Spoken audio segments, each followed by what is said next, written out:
I got an order I got to put in. Like the other night, I was in here trying to cook, and here come Karan. Grandma, can you cook 2 steaks for me? I had to. Dog, like you was a short order cook or something. I said, oh, okay. So just like that, he just came and he just had a taste for some steaks, and Grandma, could you fix 2 steaks? He bought them. He said, oh, okay. We bought them. Yeah.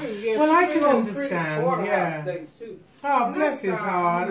Because he said every time, you got the thing rolling. Yeah. Okay, I can't say this part. Anyway, you need the light on. Can y'all see? No, put the light back off. That natural light looks good. Okay. He said every time I fix it, they taste like. Yeah. Oh. I said, oh, that's how you know I have no good seasoning on. He said when he was eating them, he was about to swallow them all. He said, "What do you do to yours make yours taste so good?" So see, but you know what though? It's not. It's that love. Yeah. That love. Yeah. I tell them. Oh, that's how it was when Dad was here. Yeah. Oh, he wanted her to fix his whether it was a bologna sandwich, a turkey sandwich. Because you know why? The seasoning in her hand. Yeah. It's love. I volunteered to do it. Oh no. He wants the seasoning and from her hand. Because she knows the thickness of the mayonnaise as it goes across the bread. Exactly. Exactly. So I thought, oh, okay. A lot of people say that. Yeah. What is it? What you put in it? I said, it's love. Yeah. But you know what? It's about getting the right seasoning too. But like when I'm cooking, you enjoy it. You have to see it. You have to smell it. You have to hear it, taste it, and feel. I feel when I'm cooking. I become whatever I'm cooking. I'm a part of that. And I taste when I'm cooking. The worst thing I hate. Don't give me no food that ain't, or some foods you can't put salt on after it's cooked. No. Yeah, that's true. And then you know what I don't like? People who cook and they've never tasted it. How can you give somebody something that you don't know how it tastes? Yeah, that's what I always say. And I taste the whole time I'm cooking. That's why I be full by the time I cook. Yeah,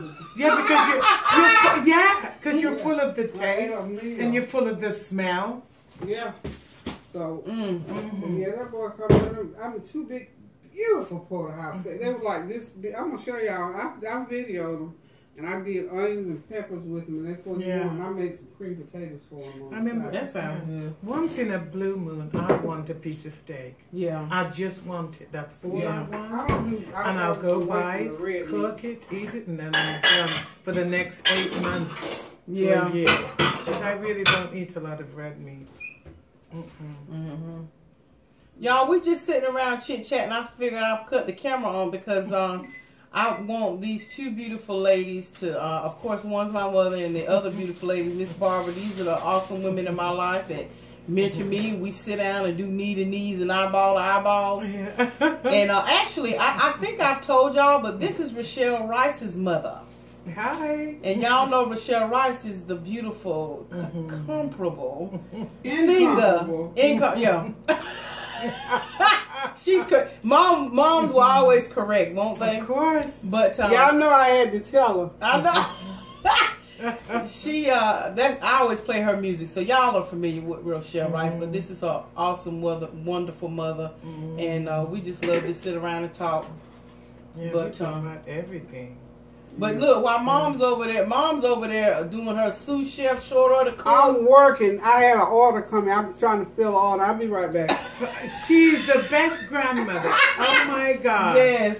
If I ever could choose a grandmother, I'm choosing She Peggy. be the one. Yes. They keep me moving. They do. She loves on them. One lady. She loves to do it too. Yeah, because it keeps me moving. This lady asked me, she said, you always talk about, who is Kareem? I said, that is my beautiful, wonderful grandson. I'm always cooking. I have to cook his plate, fix my plate. And boy, he almost blew it one day. He came down here in his underwear. In fact, yesterday. And I'm just videoing a good video. So you did some editing. And here he come. With his skivvies on. Grandma, you got myself ready? I was getting ready because you know me, I don't edit all or nothing. Right. I'm getting ready to upload. You didn't edit? I did. I got. You had to edit that out because they didn't want to see his underwear. But that's how it is when you run and I'm around the house sometimes. That real life stuff. Yes. So I said, Lord, I got to figure out a way how to get Kareem off there them daggone gray underwear. But no, everyone, the question of the day is, because y'all know I'm all about learning. Because y'all know I'm 47. So the question to Miss Barbara and my mom is, what do I have to look forward to when I as I enter into my 50s? And I know some of us ladies are about to enter into our 50s. Hey everybody, y'all always see me. It's time for y'all to see them. You need to come sit here so that they can see you. Oh, they used to see me. They probably used to want to see. They probably want to see a new face. I'm sure they do. They want to hear the stuff. They want to see their old crowd. So that's the question. What to look forward to as we enter into the 50s? Into the 50s. What to look forward to? Like I shared with you before, for me, I think when I became 50, I became me. I knew who I was. I knew what I wanted. I knew where I wanted to be. I just knew myself. Because I think you spend your whole life thinking, who am I? What am I about? Yeah. You know, as life is going on, as you become a wife, a mother, probably grandmother. Yeah. But then at 50, I think that to me, there was a great awareness. Yeah. A great awareness, spiritually, physically, mentally, and emotionally. And I know, like, with me right now, I can see where I've progressed, because I used to be very worried about what people would think and say about me and always wanting to please people. Now, I do somewhat care what people say, but I don't act on it and try to run and chase down everything, because I've had to come to a knowing that, hey, look, people are going to say and do how they're going to be. And so now it doesn't consume me. That's right. It doesn't worry me. I don't go lay down with it on my brain or in my chest. Now that's the difference. That's right. Yeah. Because I used to find that, like you said, laying down with it. Yeah. Oh my gosh, I'd lay down in bed and I would be thinking over and over and over about the same silly thing. Oh yeah. That happened now. Oh, I'm sorry. Sorry, y'all. But I look so forward to it. I look forward for every year and every age. Yeah, but the thing is, look how you're looking. You're gorgeous. Thank you. Forward. I can imagine 50 won't mean a thing to you because you look the same. I really like you've been frozen in time.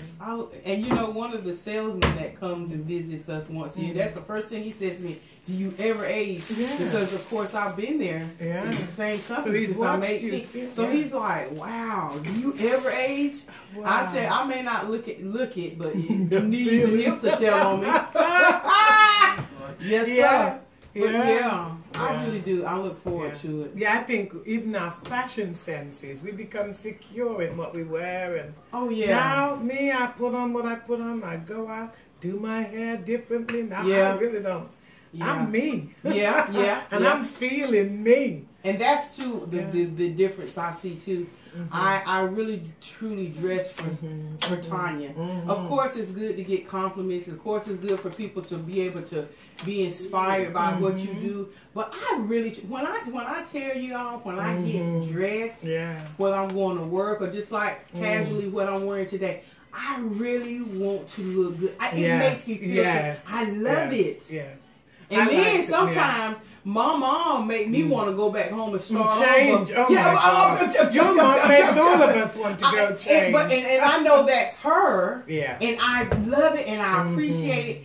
But it's like, okay. But she's entered into a, I won't say a different zone, but her fashion sense. It's very just wonderful. Everything. You know, it's not just her face, just everything. Yeah. Thank you, darling. Yes, I do. I say when I grow up, I'm going to dress like Peggy. Yes. It's like she put stuff together and I'm like, now I would have never thought the layer it the way she does, the mixture. And even around here, sometimes you know how it is. You come over here and she done did. You don't be like, well, where'd you at down there? She wore the other day galoshes. What you call them?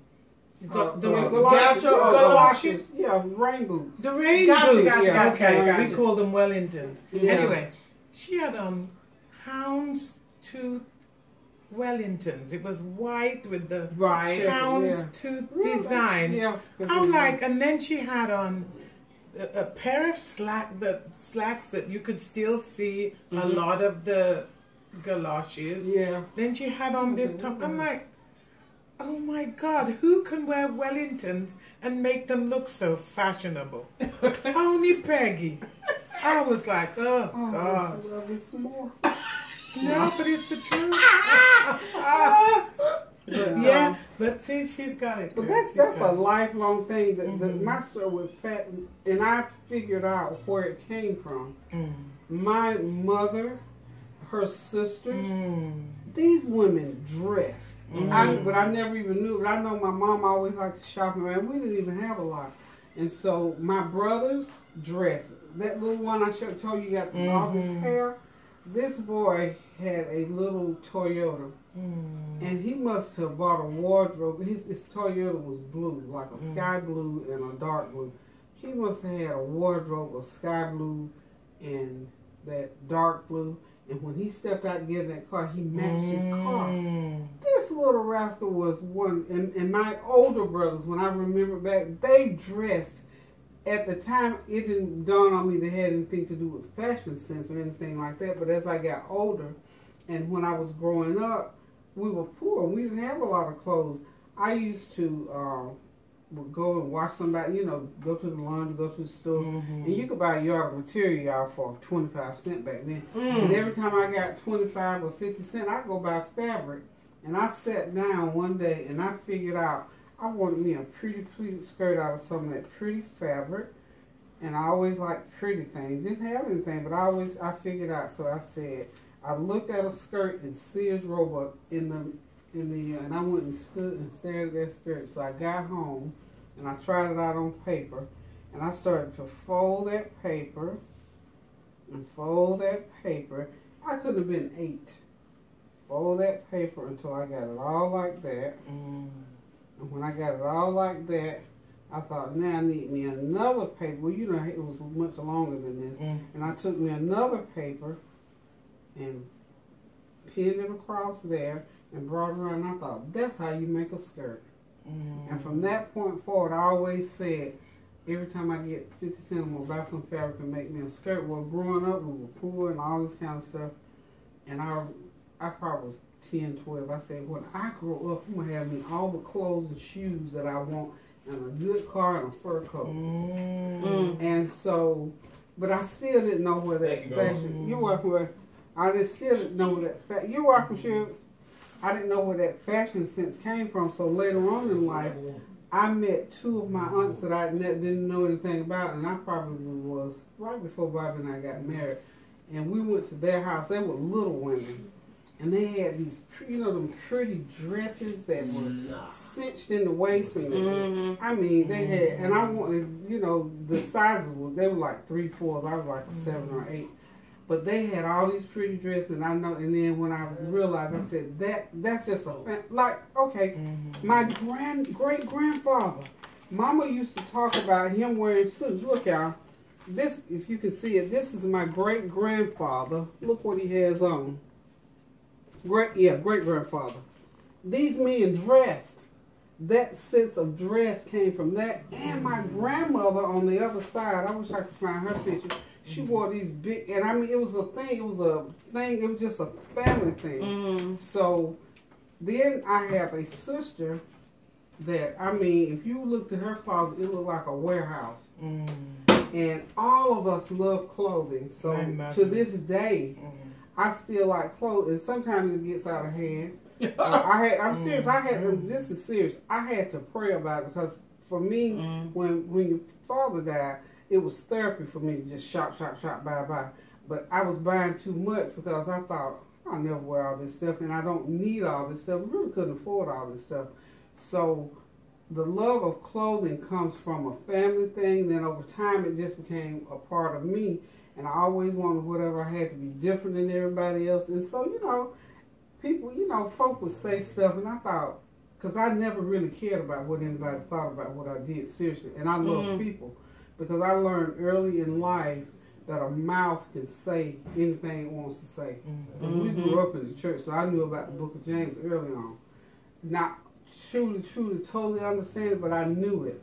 So I never cared about that part. So over the years, it's always been, my sister-in-law told me one time, she said, Peggy, you like to buy a lot of things. You travel around, you buy, and you always change stuff up. And she said to me one day, because she loved Deverne, she loved clothes. She said, you know what, girl, I found out I cannot dress and do my house at the same time. And I thought about that. I thought, the bloom you say. I'm going to show you. Right. So I always, I don't want to overdo it or break the budget or nothing like that. But I've just always had a love for clothes and believe on putting my best foot forward. Always. And I try to instill that in my children, especially my girls, to never walk out of your house looking tore up and crusty. Don't do it. I don't care if you faking it. You do what you got. I don't even go, and it is such an inbred thing with me. I don't even think about it no more. I catch myself sometimes. I said, "Well, I gotta take the trash out." And if I were, and I thought, "Lord, let me go and put these shoes on." I just do it without even thinking about it. And one day, my neighbor was downtown just last week, and somebody was saying something about what I had on, and my neighbor right down the street, she said, yeah, Peggy, I always be dressed up. She said, girl, you ought to see her come out to the mailbox to get the mail. But you know, I'm telling you. Well, it's a part of what you've always done. It's nothing foreign to you. Right. So, and then I remember you tell me how you met your friend, how he said he watched you all that time, and you were always in place, on your game, immaculate. And that's what I told you. I said, see, I told you. So, but see, my folks on the YT now, they know I don't buy nothing unless it's on sale. It's got to be nothing wrong with that. Yeah. But what I'm saying is, I have learned even that she's taught me how to shop. You have to know how to shop. I like quality. But if I want to go to Walmart and buy something, that's my business. Exactly. But I buy quality stuff, and but if I like it, I like it, and I'm going to put it together like I want it anyway. So, and I'm good. Yes, sir. You got to know how to scan that thing. Go back and rescan. Now, I've learned that. Come back and then come back to it. Get yourself the best bar. That means you can buy more. Okay, so now to go into what can you lend as we women when we're entering into our 50s? I'm 47 going on 50. Well, to echo what Barbara said, first of all, you have to know who you are. And I think I probably knew who I was because I matured early because of the way my life was. Right. So when I hit 50, I was there. I was a cat meow. I was still a size 9. I still dressed because I worked until 52. So that part of me was always there. And I had a good husband who made me feel even better because long before I met him, I felt good about me. Right. And I've always believed in marriage as one, but I also believe in I'm still me. Right. So I have to be to where I had to be because, again, the way I grew up, I always knew that I had to look out for me. And I was always able to do that because in order to survive, that's what I had to do. So when I hit 50, it was like, I'm looking forward. I got real tickled. I said, well, I'm looking forward to 60 and 70. So now that I'm 1 year away from 70, I'm thinking, God, what in the world? As you look back over your life, you see. I think of all the things I've done, all the things I've been through, and how I've had to do what I do to make things be the way I know. Because, see, I feel like in my life, I always felt a sense of responsibility. Because earlier I was responsible for my sisters and brothers. I was responsible for myself. And then I was responsible for my own family. I was responsible for my sister's children. I was responsible for and so then when I started doing things in the community, I became responsible for other people's children that I didn't even know. So I've always had a sense of responsibility that in order for me to do anything for you, I got the best me. I got to be the best me. And I tell people all my life, I love me. And I used, look, my song was, I come to the garden and yes, Jesus loved me. Mm-hmm. And so I figured that if Jesus loves me this much, how come I can't love me? And I'm serious. I've always loved me. Self-love. Yeah. I've always loved myself because of some of the things that went on and how poor we were. And I'm thinking all those little isolated times. I could try to sing when I was 5 too, even though I didn't have the right tune. Yes, I did. I might not have had the right tune, y'all, but I still sang my 2 little songs. Mm-hmm. And I always knew early on that I had to be strong for me, so that because before I could do anything for you, I had to be, I had to be able to help myself, because I felt like, and then when I had children, it was like, oh my God. Cause see, I really got to do a lot of stuff. Yeah, and see, I know with me now, cause it's just me, and of course I don't have any children at the home and all that, and it's just me. Where my mind is now is preparing for retirement. Mm-hmm. As I shared with you, I'm trying to retire early, so I'm doing things to put things in place to hopefully achieve that. Mm-hmm. But that is my thing. That's my focus right now. Mm-hmm. I mean, I have a balanced life. We do stuff, and I work a lot, but we do stuff, and I have companion and all that. But really where I am is like, you know what, Tanya? Now that you know that's what you need to do, and I tell this to young people all the time. The people I mentor at work, if you can't save, try your best to save. Because I recognize it's just me. I mean, just like anybody else inside there, it's just me. And I have to make sure I'm making choices and making decisions that I'm not squandering stuff away. And that's really where my mind is. Because I'm thinking, you know what? I don't want to be a burden. Even though I have a good, strong family and we band together and we stand fully present when we need to for one another.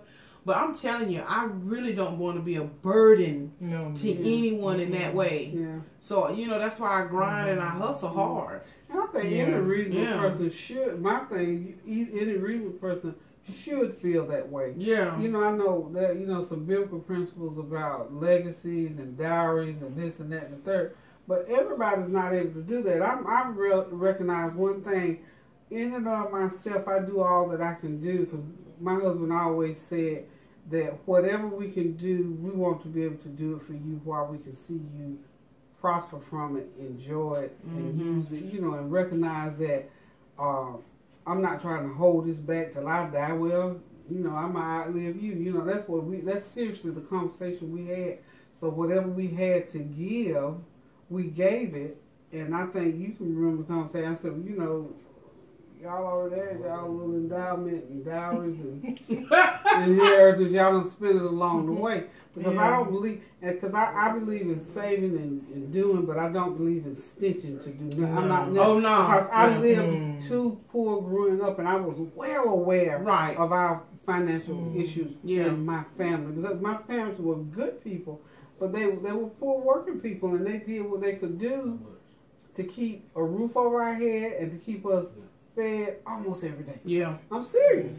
And I understand some people. And I can understand because I've been there, and I'm just finally at 47 able. Of course, maybe a few years back, but I'm able to actually save. Yeah. Whereas I could, it was like, honey, all I'm trying to do is buy some bologna. I couldn't. Yeah. My mom and dad were very good like that. They would always say to my dad would always, he would say, if you make £10, save 50 cents. Which would be like 10 shillings. Right. So I grew up, even at school, we had little savings account, right, from school. Right. So I grew up always with a savings account. Yeah. Sometimes 2 or 3, one at the post office, at the bank, Right. Exactly. I always believed in savings, and I tried to get my son. I tell him all the time. Yeah. Well, I think most parents do try to say that. Oh, yeah. Because my parents, as poor as they were, I can remember my mom kept a handkerchief. Yeah. And she kept her the money tied up. I was going to say, I know a lot. I can remember that. Right. My grandma. Yeah. Grandma and them back then, I remember Nanny and them. They used to, She used to always have a nickel or a quarter to My give us to mom. go down around there to the store when we would stay. Yeah. I mean, you know what I mean? Even though I knew she was poor, Yeah. and my mother, like she said, grew up poor, they, even back then, Yeah. as poor as they were, they had My some mom. savings, some money somewhere. Yeah. My mother was. And that's what I'm saying. I know Right. some people aren't able to save, you know, Have a hundreds little and hundreds, something. but I mean, Have something. something. That's all I'm Have saying. gas Because money. I understand people Yeah. have to live. They need every Yeah. cent of that paycheck to make ends meet. I totally get that. But like you were saying, and I'm glad you brought that up because I can remember back in the day, even though I knew my grandparents were poor and my mother was poor, but they had something. And that's what I'll be saying. Have something. I always Even think if it's $2 to Yeah. get you, Even if it's $2, Have I always something. have the greatest respect for my mother and my father, but my mother, I remember, my mother. Everybody borrowed from my mother. Everybody in the neighborhood would come to my parents. Wow. But my mother would always, she had the fattest purse. Her, you know, where she kept, we call that our purse. What you call your purse is what we call our handbag. So we would my mother's purse would bulge. I mean, and as kids, you know, the ice cream man come, we'd be looking, where's mommy? Her purse is there. So we'd go in there and get, you know, change to go to the ice cream. But my mother, she, no matter what is happening, and if push comes to shove, you could always go to my mom and get a couple £100 or whatever. You know what I mean? Well, Always Mama, she could put her hand on something. Even though, having said that, she wasn't the greatest saver. My father was a way better saver. But she A always way had better something. saver, but my mom always had something. And I always look at that. And for me, Shelley used to say, Mom, you always have money. And I don't. But I always have a something. little savings. So that in case. That's what I can think of when I don't want to tell you, wait till payday. Right. I hate that. I despise that, wait till payday. Oh my God. It's a now thing and you're going to tell me, wait till payday. Well, if you get paid monthly, when's payday? Yeah. Oh, yeah. You know? Well, I'm telling Mama always said, don't ever spend your last dime. No. And I can And that remember is the so first forever job, true. I respect I always had people who savings can do bond that. or a little, you know how them little things come out. Yeah. When I was the poorest of the poorest of the poor, I always had those little ones. And I think the greatest compliment anybody ever paid me about money was when Bobby and I first started out, and he went overseas, and he was sending me, and when he was in another state working, he would send money, and I was, you know, pretty much putting most of it in the bank, and I don't even know if it was a conscious thought about saying what I was doing with him or whatever. And we got ready to buy our first home, and we needed $2,000, I think it was, to go, you know, with the down payment that we needed to pay. And so I said, well, I got these bonds, and he said, well, baby, we're gonna need $2,000. And I said, I think I had like $2,200 worth of between saving bonds and the money he was sending me from when he was, you know, the extra money he was sending me. And he said, I said, you know, that money that you was sending and those saving bonds. He said, you know what? I am so proud of you. And he brought up, you know, some things that happened. He said, you know what? Not that it mattered. He said, but I had no idea that you would have put that money off to the side. I said, well, basically, I didn't need it for anything. And, you know, by the time when me and Bobby got together, because he was a tech sergeant when we got together, and that was a pretty good amount of money. Very good. And I thought to myself, Ron, I hadn't seen that much money together in my life, so I didn't know what to do with it. But, boy, you better be glad I know how to shop like I do now. You better be glad Chico wasn't in my life. Yeah. We joked about that. I said, you better be glad Chico wasn't in my life, because, man, it would have been gone. But it's just, you know, over the years, you live and you learn. And I thank God for all, even though I've had some hardship, but I wouldn't give anything for that journey. Yeah. Because that journey taught me so much. What you learn along the way. Yeah. It might be the most People and hardest path. Right. Right? It may be cobbled, it may be slippery, but oh my God, what you learn along the way. Yes. And that's what I look back on. What Yes. I've learned through my divorce, you know, after being 27 years with somebody and then getting divorced. And I used to think, what am I going to do? Right. Right. But here I am, I'm still standing. Yes. And I'll say that when people say, how are you? I said, I'm still standing. Yes. And, you know, because what I learned, I was the most, and I didn't know I was full of fear. Right. Right. I Right. never had any idea that I had so much fear inside of me. But to drive to Georgia or to go to Raleigh, Right. it would be like, I'd be like this. I would be so nervous. Right. Right. But then as I, you know, would go to Raleigh one trip, go to Raleigh another trip, people coming in from the airport. Yeah. And I mean, now I'm sitting down driving to Raleigh like this. I'm almost like the kid. I'm like the kid. Like she said, like a bat out of speeding up what I've learned. Yes. And when I was in Florida, when I moved myself from Goldsboro to go to Florida, right? All by myself. Yeah. Yeah. To start a new life. Mm-hmm.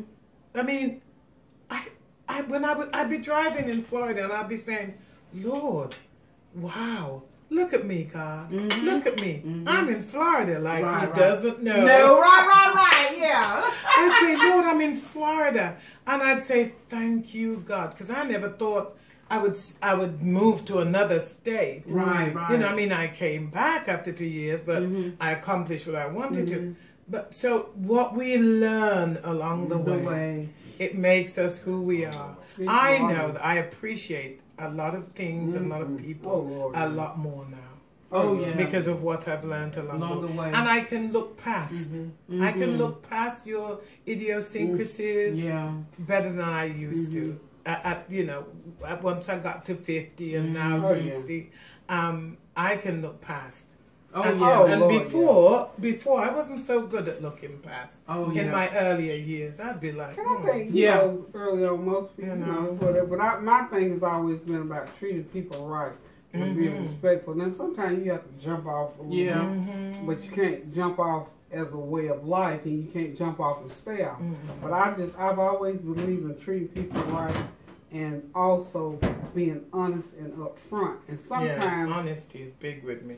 When people misunderstand that, it's because they don't want to take the responsibility for anything. But my thing is if I tell you something and I'm saying I'm being honest and I'm being upfront with you now, if you don't want to hear it, that's one thing.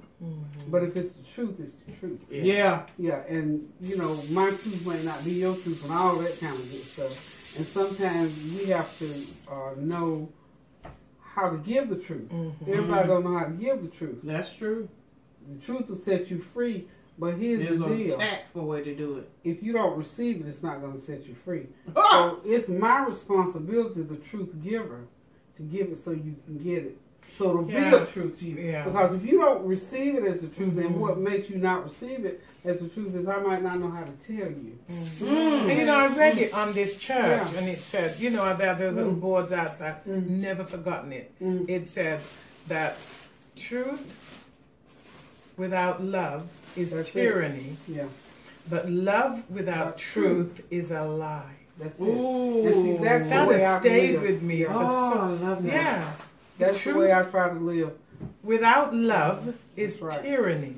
But love without truth is a lie. Yeah, because the truth that's a state. The truth digs deep, and I'm telling you, and I've seen it happen so many times that even though it's the truth, it's the way you give that truth to that individual. And sometimes there's some people, doesn't matter how you give it. You could give it with that spoon of honey, and they're never going to receive that's it. That's when you have to shake, knock the dust off your feet. And keep on pushing it on that pavement. That's all. God always give you a way through things, but the truth was, and see, that truth there set you free to be able to walk away from it, and that individual then becomes responsible to somewhere down the road. Because one thing about life, if things are going on with you and you need to hear something and don't ever hear, guess what? If you never hear it, you can never do anything about it. And in order for you to do something about it. You're going to have to hear it. I've had to say that this week. I've had to say that this week.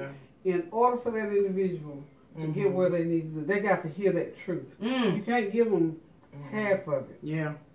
They got to hear all of it to get patent. My thing is because I cannot stand unresolved issues. Those unresolved issues will keep you. What happened to what's like a cancer, sister, wife, or whatever? You can't keep looking back at this stuff and think you're going forward because what looking back does, it pulls you back there where it is. As long as you, what happened to the woman that turned to the pillar of salt? She was told, do not look back. Leave Lot's wife. Leave it alone. Don't even look back. Go this way. But she could not help herself. So what happened? She was left right there in the I've often thought about her. And being turned into a pillar of salt. Salt is preserved. So it preserved her back in the state that she was in. How many people do you know now that you can tell, you can say it over and over, and every time you turn around, they back there, and that same look. It's you have an argument, you got a discussion, you got some whatever going on, and it's nothing new. It's that same foolishness because you never resolved it because you kept dragging it. You just kept dragging it, and kept people that everything you say to them, but what if? Yeah. But what if? What if? If that stiff, get moving. Come on, what's what we used to say? But I found out. If died stiff. I had never heard of that one. That's fair. If died stiff. That's from my childhood. We used to say that all the time. Just to say that, now I find myself not wanting to be in situations whereby you're telling the same thing to that person. And I find myself, I don't put myself there anymore. And I'm glad. I'm really glad because, I'm really, and that's one thing I found as I get older. I feel, okay, but B, you don't have to be there. You don't have to go there. You just be still. I don't have to fight every battle. Right. Yes. I was one of those. I never chose my battles. I would fight all of them. That's no good. No good. See, that was me too. I had to say something. I had to say something. But you don't really have nothing to say because it's just what that sounding, similar, making noise. It's just making noise. You ain't saying nothing. No. You had no dog in the fight. Move on. You keep being bitten in behind, and then them dogs just biting. You still back there. I'm telling you, I had to say it this week. The worst thing in the world you can do to yourself is to me, the only purpose that stuff that happened in the past is great memories. Yeah, we got great memories, wonderful. But to keep rehashing the same thing, that's idiots. That's just idiotic to continue to rehash. You said it's like a dog chasing his tail. Every time we have a discussion or disagreement, it's the same subject. The same. Nobody ever was sensible enough or wise enough to say, look, I know we are not agreeing, so we're going to, exactly what thing said, to agree to disagree. Move on. Yeah. Like most things people do, you don't really forget it, but you can forgive it and move on from it. I mean, because most people don't forget everything that happened to them. Oh no! And to say you do is a lie. But you can get past it, move on, do something. Do something it doesn't affect you as you go on. Yeah, so you can get a different result because you're doing the same thing. And how much you miss out on, and then those. You remember Perry's mom came here and spoke one day. When they were doing the Women of Witness or something like that. And she said something that just opened up my eyes and just brought to fruition stuff that I always felt, but I never put it like that. She said, and we were talking, this topic I think was unresolved issues. And she said, for women, a lot of things that happens that we carry and carry and carry. Sometimes just us carry. Ain't nobody else got nothing to do with it. Right. We just carry this foolishness. She said, if you've had things that hurt you in the past or people that hurt you in the past, and you, when you were 5 and here you are 70 and you still carry it, she said, do one thing for me. Just reach back and grab that little girl and bring her right up there beside you and let her heal. Mm. Bring her beside you and walk her through that, so that you never ever have to look back at who did what to whom, and somebody didn't give me a big enough piece of bread and she gave my sister a piece and give me none, or she put sugar in her lemonade and I didn't get sugar in mine. Bring that little girl up here, because look, you're a 70 or 50 or 60-year-old woman, and that little girl back there, that little understanding back there is a 5-year-old. I mean, the Bible clearly said, when I was a child, I thought like a child. You're an adult, now think like an adult. Get that child up here and tell her what's what and keep it moving. And I thought, you know what? That's a life's lesson. And I have dealt with so many people that I've known in my life that they are forever dwelling on the next door neighbor 60 years ago, invited everybody to the party with them, and they still dwelling on something so simple. Oh! And as an adult, you know, she invited to her party who she wanted to. That was her prerogative. But as a child, you didn't understand that, but you're still carrying that. You carry that 5-year-old memory and that hurt. But don't you find, like, who was I speaking? I was speaking to someone, and because really and truly, I don't understand the girls of today, women of up to 30. I don't understand. Right. I cannot find them. I don't see them anywhere. You know what I mean?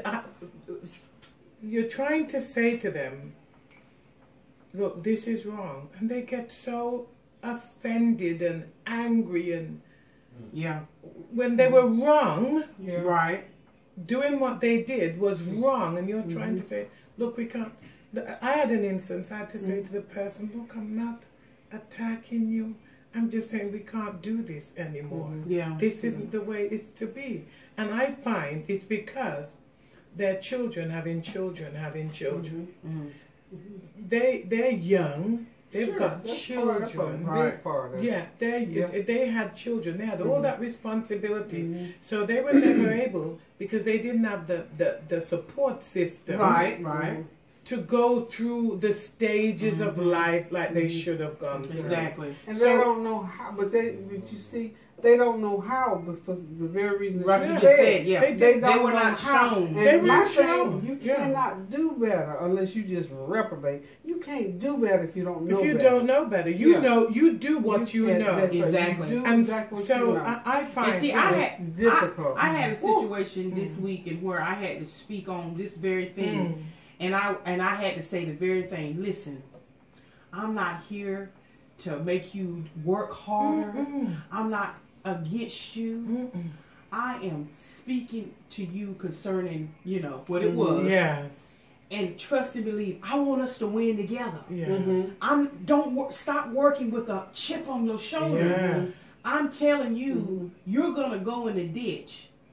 If I don't say anything to you, not only are you going to ruin it for yourself, you're going to ruin it for the whole shebang. That's right. That's right. So if you're working or you're entering into a situation where you're constantly, you're always having a fight about you. Yes. Be at peace, son. I'm not trying to fight you. See, I had the same. I'm not trying to fight. I'm trying to help you. I'm trying to help you get to that. Because I already see what's going to happen. Yes. I've been there. I've done it. I know the result. I know the end. But they're not going to hear it because they're not equipped to hear it. Just for a perfect example, and this is extreme, Garden of Eden.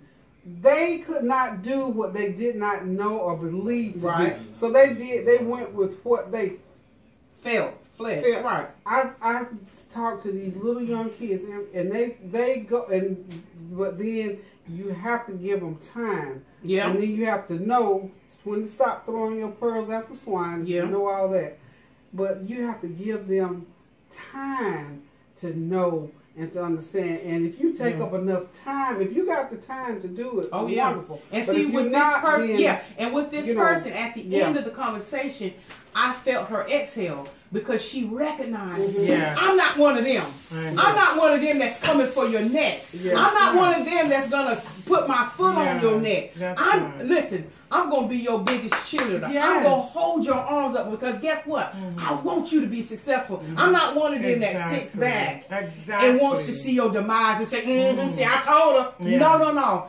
That's not who I See, am. that's taking time. Yeah. And once time I to explain understand. that to her, that my mind is not even there. I don't even look. You know, I have a God consciousness. Does He work on me every day? Do I get it right every day? No. Every day I have to pick up my cross. Every day I have to live a life of repentance. I'm still on that potter's wheel. Yeah. Tanya, that won't right. You shouldn't have said it or done it Yes. that way. Oh, God does the yes. inner working in me daily. But my God consciousness, because I've accepted His finished work on the cross, that ain't even where I don't even live there. That's Just it. about like that time when we had to deal with, you know, your brother's relatives. Oh, yeah. And they came at her. That ain't even who she is. But when people, like you said, when they don't know, or they, in my opinion, they should have known. But because they were operating in a whole in a nother- different realm. They did In a not know different the realm. So far, exactly. It's almost They like didn't when know that. Jesus said, "Forgive them, Yeah. for they know not what they do." And that was the situation. Even though it was painful and it stung, and I had to be a witness of it stinging her in that capacity. But it was one of those things. That ain't even who she is. But isn't that the sad thing? It is. That it's not who you are. You're not trying. I mean, I had someone say to me, I said, "What is your problem with me?" She said, "It's you. It's your aura. It's the way you are. It's the way you talk." And so I just had to look at her and say, "That's not going to change. Right. We're here addressing what you're not doing Yeah. right." They don't want to take responsibility. They They don't. don't. And they all, and because they all gather together in that same mindset. And I'm telling you, it's like chiseling through a rock. And again, if you got time to deal with it, Yeah. deal. If not, walk away from it. It's disheartening. It's every day. I'm telling And because I'm, It's a like we it's said, a daily thing. Yeah. Until they going back to the beginning of the conversation about where we are at Yeah. 50, I'm feeling I don't want to bring up anybody's child. Right. I have, I, like Peggy, had a lot of responsibility when I was younger. A lot of responsibility. And I found myself at 40 saying, I should be so glad when I don't have responsibility. Well, now my children are all grown and gone out the house. And my cat's gone. It's just me. So really and truly, I don't really care about, I don't want responsibility. Yes, with my job, I have responsibilities and I'm responsible for X amount of people. I'm responsible too, yes? But at the same time, the extra added responsibility that dealing with people brings, I don't care for it. I don't want And it. most people don't. No. Most people don't. And No. we, again, going back to about our latter years should be our better years, is the way it should be. However, some of us, and I guess we choose to deal with more stuff. Because I say, as much stuff as I do, you don't believe me, honey, every day I pray and ask God, I don't want to do certain stuff. I just don't want to do it. But then at times I end up doing it. I find ways how not to do some of those things. Again, still bearing people's feelings in mind, what kind of situation it's going to see. That's why I'm always conscious of what your demise would be if I don't. Yeah. And that's probably a fault. Well, it's not probably, it is a fault that you can't be responsible for everybody's whatever. Yeah. But I'm always very conscious of that, because I know that most of the time when I jump in there, and because I'm doing something right now that I'm thinking, Peggy, might need to back up. And last night I backed out of it, but today it's still bothering me. Yeah. So I'm gonna have to I'm just gonna have to keep praying about that. Yeah. But it's so it needs to be done, and it's necessary, and I don't see anybody else doing it. Right. So I'm praying about it. Like when I tell you about every situation, oh, she was sick, she was this, she was that, on all that medication. Lord, what's going to happen with her there?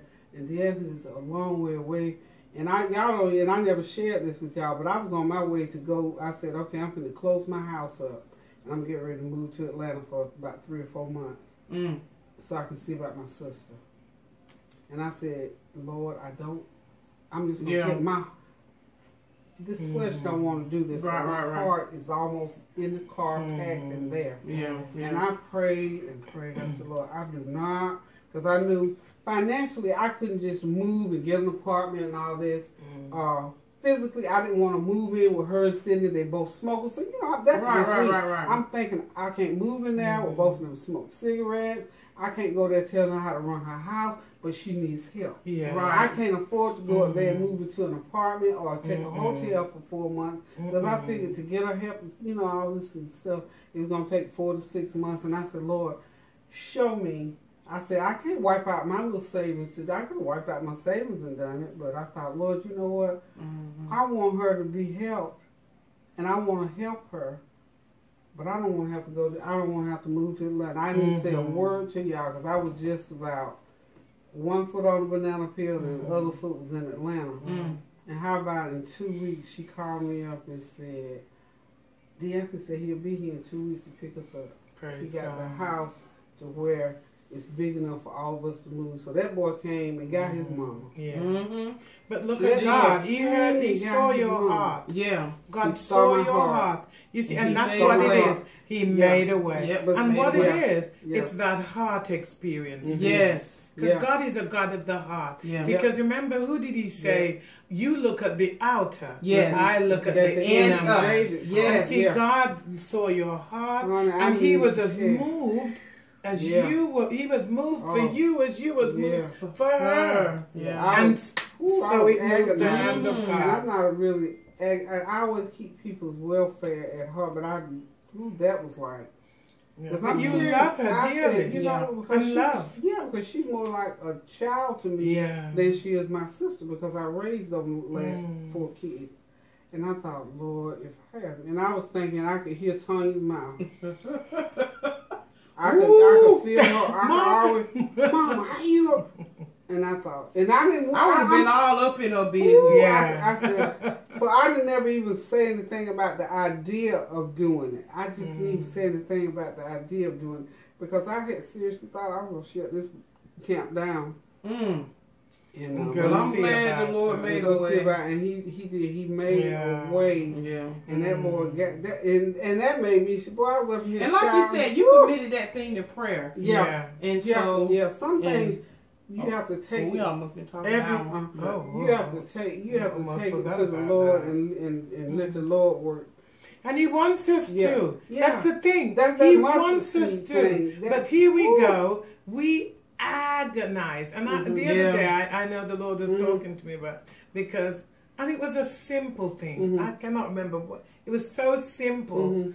And there it was, worked out. I'm like, and that's the way it is. God, he hears the desires of our heart, and those things that he knows, because he knows the finished product. He knows what he's already ordained that be. And when we get on them things that he's already called out, like he's foreknew us, when we get on that foreknew and stuff, he'll reach in there and pull it out. Oh, ain't that the truth? Look, here, when we be thinking, isn't that awesome? Did y'all hear that? Did you hear that? That was important. Yes. Because he called us, then justified us, and foreknew us before the foundation of the world. Now, even though we don't know the things we're going to do, he does. And when he sees, oh, no, that ain't the plan I got, I'm going to snatch that away from you. And you thinking he's withholding, oh, no, honey, he's keeping you from that for new. Oh, yes. I know that. I'm telling you, because it's like he that for knowing.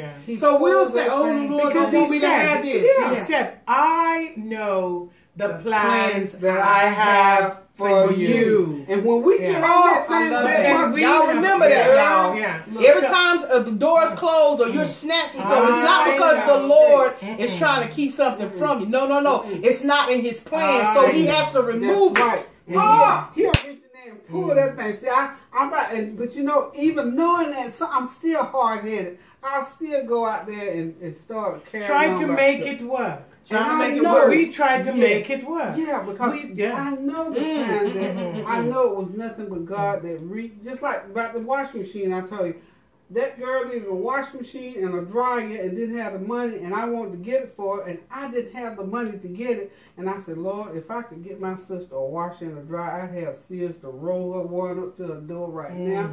Back then, I financially could not do it. And then 2 or 3 days, she called me and said, the maintenance man said he got a $75 washing machine. Can you send me $75? I said, I can have $75. Yes. Yeah, and then I said, well, Lord, now she'll only have to get the clothes dried. And here I am in my head again. I said, now dryers don't cost as much as washing machine. How about the next day she calls and Peggy? He said he got a dryer for $50.